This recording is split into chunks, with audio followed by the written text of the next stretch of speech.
Mãe, essa é pra você. Na na na na na na na na na. Me pareço tanto com você, olhando dá pra ver seu rosto lembra o meu. Desde o primeiro aniversário, o primeiro passo, sempre pronta pra me defender.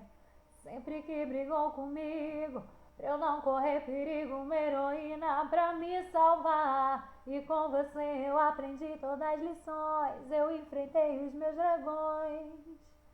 E só depois me deixou voar.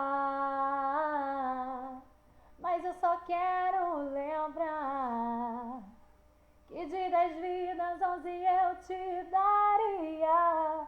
E foi vendo você que eu aprendi a lutar.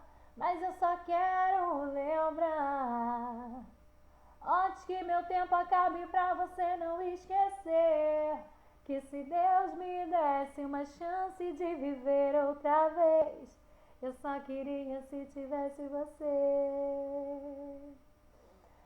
Mãe, eu sei o tempo é implacável, afasta nossos corpos, mas aproxima o coração.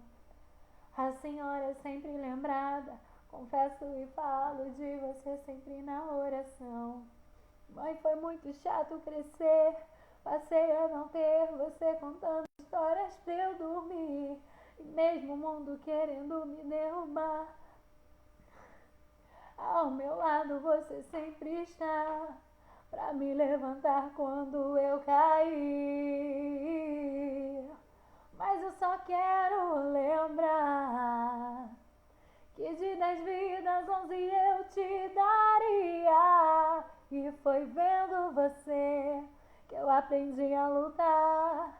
Mas eu só quero lembrar, antes que meu tempo acabe, pra você não esquecer, que se Deus me desse uma chance de viver outra vez, eu só queria se tivesse em você. Se Deus me desse uma chance de viver outra vez, eu só queria se tivesse você. Como é grande o meu amor por você. Essa é a minha homenagem do Dia das Mães para a mãe mais maravilhosa do mundo. Te amo, mãe. Beijo.